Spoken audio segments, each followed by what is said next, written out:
मैं आज आपको बताऊंगा कि कैसे कुछ लोगों की केयरलेस ने इंडिया की एविएशन सेक्टर में एक बहुत बड़ी अफरा तफरी पैदा कर दी और कैसे देश की सबसे बड़ी एयरलाइन इंडिगो एकदम से ठप पड़ गई। हजारों फ्लाइट्स कैंसिल हो चुकी हैं। एयरपोर्ट्स का हाल बिल्कुल रेलवे स्टेशन जैसा हो गया है। पैसेंजर गुस्से में परेशान चिल्लाते हुए दिख रहे हैं। इंडिगो का स्टाफ भी कंफ्यूज्ड है। किसी को पता नहीं कि फ्लाइट कब लैंड करेगी, कब क्या होगा, होगी भी या नहीं होगी। और आगे बढ़ने से पहले एक बार ग्राउंड रियलिटी देखिए, कंट्री के एयरपोर्ट्स पर क्या हालात हैं। देखिए।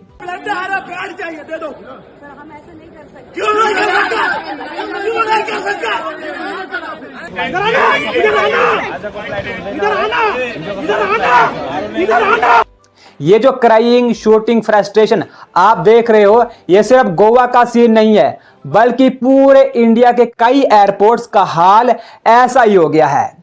और पिछले 4 दिनों में 1200 से ज्यादा इंडिगो फ्लाइट्स कैंसिल हुई हैं और सिर्फ दिल्ली में 225 फ्लाइट्स कैंसिल हो चुकी हैं।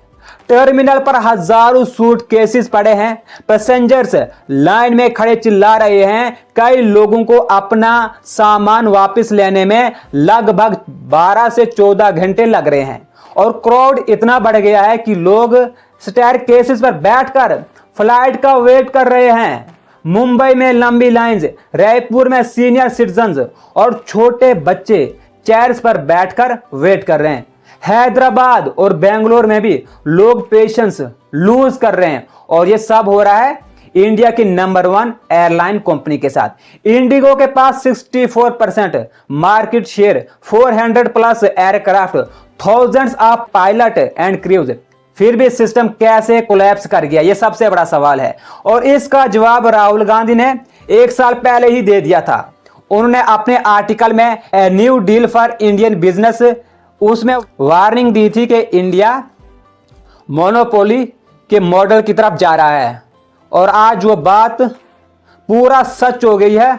और राहुल गांधी ने क्लियरली बोला था कि अगर मोनोपोली बनेगी तो एक कंपनी की प्रॉब्लम का डायरेक्ट इंपैक्ट आम लोगों को झेलना पड़ेगा। और आज वही हो रहा है, वही सब हमें देखने को मिल रहा है। और अगर मार्केट में फेयर कंपटीशन होता है, इंडिगो मोनोपोली में होती है, तो आज दूसरे एयरलाइंस टिकट प्राइस 1 लाख रुपए तक नहीं बढ़ाती है।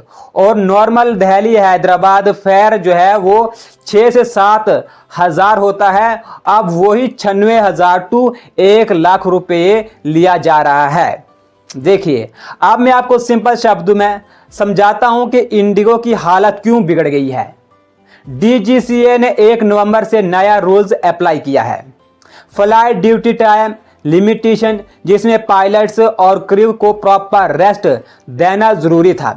और इंडिगो को यह बता दिया गया था कि जनवरी 2024 में उन्हें पता था कि जुलाई और नवंबर से रूल्स चेंज होने वाले हैं। और फिर भी उन्होंने जो नए पायलट्स हैं वो हायर नहीं किए और कंपनी ने बस पैसा बचाने की प्रायोरिटी दी।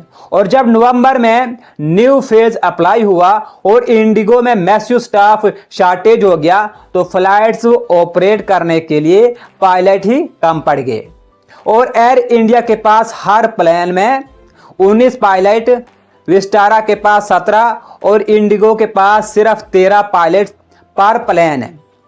इसलिए सिस्टम टूट गया। सिचुएशन इतनी वर्स हो गई है कि डीजीसीए को अपना ऑर्डर टेम्परेरी विड्रॉ करना पड़ा है। गवर्नमेंट को भी रूल्स को यूज करना पड़ा है। लेकिन सोचने की बात यह है कि अगर 1 साल पहले राहुल गांधी की वार्निंग को सीरियस लिया होता तो शायद इंडिया को आज ये क्राइसिस नहीं देखना पड़ता। आपका क्या ओपिनियन है, कमेंट में हमें जरूर बताइएगा। और अगर वीडियो पसंद आए तो शेयर जरूर करिए। बहुत बहुत शुक्रिया।